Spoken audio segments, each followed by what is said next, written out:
Hello friends, this is your host Rakesh Kumar. In the previous video regarding the do's and don'ts of inverse head and shoulder, we have discussed what to do and what not to do in this pattern. In the present video, we shall be discussing the examples from the real currency market charts. This will help you to identify the pattern as and when it emerges, and also it will help you in making the correct projections of the price targets. Just to remind you that if you have not subscribed to our channel yet, you can subscribe to it now to get the notifications of the latest video uploads. And if you find this video useful for you, then consider pressing the like button below the video. But before we begin, let us have a look at the risk disclaimer. It states that the futures, stocks and the options trading involve substantial amount of risk. Your capital is at risk, the losses can exceed the investment. The information is provided as is, and the user of the information assumes the entire risk of any use it may make or permit to be made. So let's get started. Okay, the first example that we have got is the 1 hour chart of the euro versus the Japanese yen. Now the first requirement in the head and shoulder, inverse head and shoulder pattern was that there was a need of prior downtrend. As we can see, this euro yen in this 1 hour chart was in a downtrend. We could see lower highs and lower lows forming in this consistently, and after that we need a left shoulder. You can see there was a left shoulder. Now why I have named it as a left shoulder is because you see this one is higher than this head. This one is higher than this head, but head is even lower than this one. So this is the right shoulder, this is the head, and this is the left shoulder.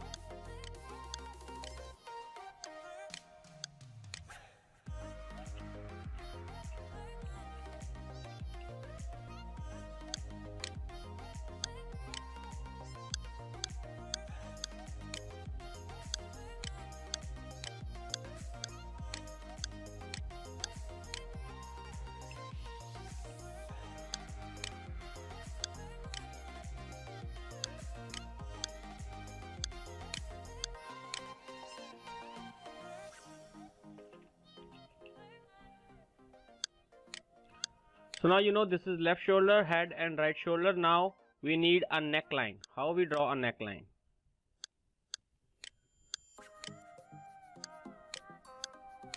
Well, a neckline in this case is formed by joining the reaction high from the left shoulder and from the head. So this was the high from the left shoulder and this was the high from the right head. So we have joined these two by a short line and we have named it as a neckline. Now when the neckline is broken from the right shoulder, then only the pattern is confirmed. Okay, then only the pattern is confirmed. So the pattern was confirmed after the break in this particular candle, when the pattern closed higher than the neckline. But we don't have to enter at the break of the neckline. Where do we have to enter? If you have not forgotten, there's a need of neckline, then there's a need of break neckline, then retest of resistance turn support is required. So we have seen that there was a retest of this broken resistance and the price went high, but it did not break this high. So we could see another retest of this support and it eventually broke higher. So this was the area where you should have bought and kept a stop loss slightly below this. Should have kept stop loss slightly below this, and your take profit target. Now that is an important thing to do. What should be your take profit target? So your take profit target should be equal to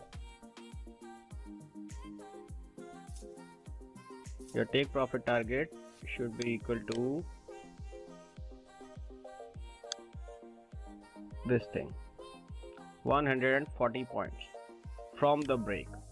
So from the break it should be 140 points. So this comes out to be 123.58 area. Now I have told you that okay, this was the probable target, but the price never went higher than this 123.18. What can be the possible reason for this? Because earlier this was an important area. You see this this area here, there was a low and these were the highs. So if you join these lows and this high like this,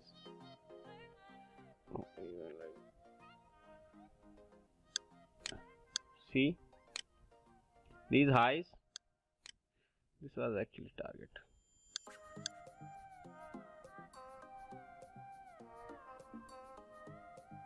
Here, see these all these lows were rejected by this price action here.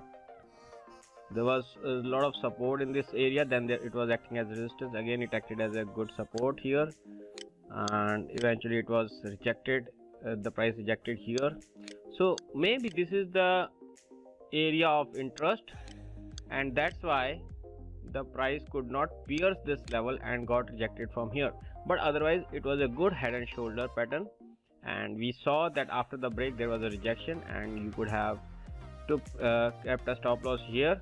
In this case, if you would have taken your profits at this inverse on this bearish pin bar, then it would still have fetched you almost 10 to 81:8 risk to reward ratio, which is very good risk to reward ratio. Okay, let's move on to the other example. It is in the euro US dollar chart of 1 hour. In this case also you can see there was a downtrend, okay, and after the downtrend there was a left shoulder forming. This was the left shoulder, then there was the head forming, and then there was the right shoulder. And until now you have learned that from the you can do it like this also, or you can just ignore the peak and join these, include this high also, just to make sure that where is the resistance. And in this case we have seen that this was the left shoulder, this was the head, this was the right shoulder. Now you might be amazed that why it is not in consistence with this pattern here. You see friends, this is a textbook example, okay. In the real market the examples are not as simple as they look on the textbook, but yes, you can see that it can be compared. There was decent downtrend, then there was a shoulder forming, then there was a head forming, then there was right shoulder forming. We joined the reaction highs from the head and the left shoulder, and then we projected it to the right. Then there was a break. You see, after a break in the very next candle there was a retest. You could have bought here with the small stop loss below and their take profit targets. How you could have imagined the take profit target from the break, the height of the neck, that is 59 points. You could have asked for 59 points from this market and it gave you almost 61 points. So fair enough. In this case the price target was achieved very soon. Otherwise after that you could see that after some rejection from there, the price kept on moving in the direction of the trend. But as we have already discussed in the do's and don'ts, we don't have to be greedy in this. We have to take our profits as per projection, or if there is some previous resistance. In this case the previous resistances were here, which was a support, and they turned out to be resistances. So it was almost near to the projected target, so we could always take out our profits here.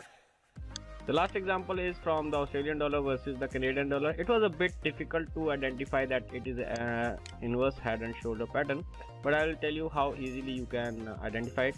You see that there was a downtrend forming, then there was a shoulder forming,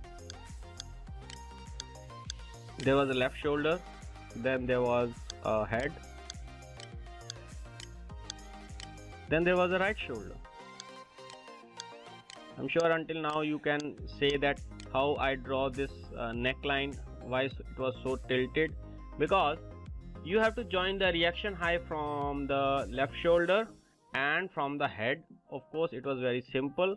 And from the right shoulder, when the pair breaks out, then it is called confirmed break, and a retest is the place when you have to enter the market. And at the retest, you should look for a bullish pin bar or a bullish engulfing candle. So these are your buy areas. And where are your take profit targets, friend? Your take profit target is from the point of break to the heads high. So it is 70.9 points, almost 71 points. So I will say your take profit target was almost here. So it took the target very easily, and also it was in consistence with these resistances here. So this was all in all a very good example of the inverse head and shoulder, but was difficult to identify. But I hope that with the examples covered today, you will be able to identify these patterns in the coming time. I hope to show you some examples of these patterns using the Dukascopy, live Dukascopy Swiss Forex Marketplace, and it has a very good widget here. It is called Patterns Analysis widget. If you just use this widget, you can come to know about the various patterns. As of now, the head and shoulder pattern is not included in this widget, but I'm sure that soon enough they will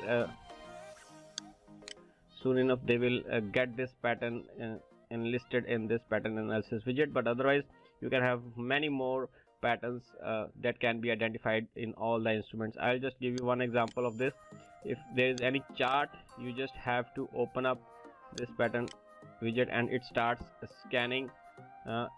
You see, I have got a number of patterns here. I've got a number of patterns listed here.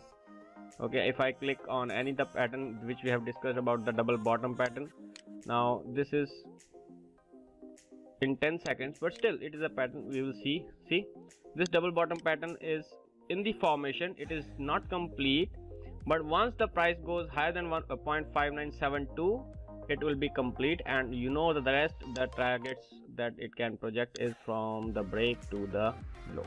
17 points movement is possible in this one, so you will book profits at 16. So this is how it works. Thank you very much for this video. In the next video, we will be seeing some more patterns, or I am thinking of starting it from the trend line, how to draw a trend line and then channels, and then we'll see. Be sure to check the tomorrow's video. It can be a surprise. Thank you very much for watching this video.